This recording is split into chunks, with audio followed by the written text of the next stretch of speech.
To successfully protect yourself against an armed robber often involves launching a successful counter ambush.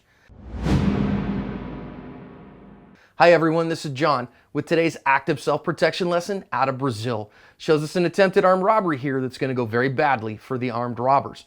Teaches us some important lessons about transitional spaces, about keeping your tools on you, and about putting shots on target when you launch that counter ambush to deal with the threat.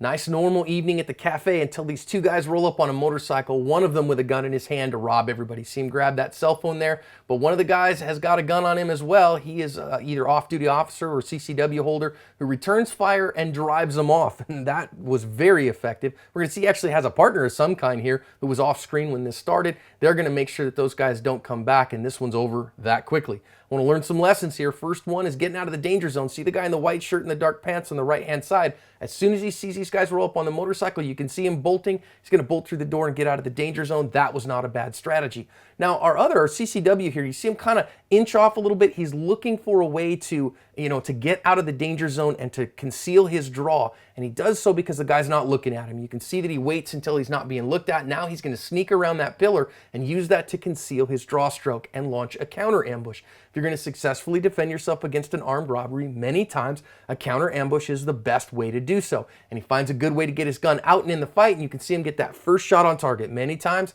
the way that an armed robbery ends, it's the first person that puts a shot on target who is going to win that fight. And what we're going to see from his reaction here sure looks like he did. So you see the guy inch up, and we see a second shot from our good guy, and there a third shot from our self-defender. Here comes a fourth shot from our self-defender. So he puts rapid shots on target. Why? Because he's got a good base of shooting. He's got two hands on the gun. But eventually we see shots come back from the armed robbers, which is going to make our defender here crouch, get down, and find some cover.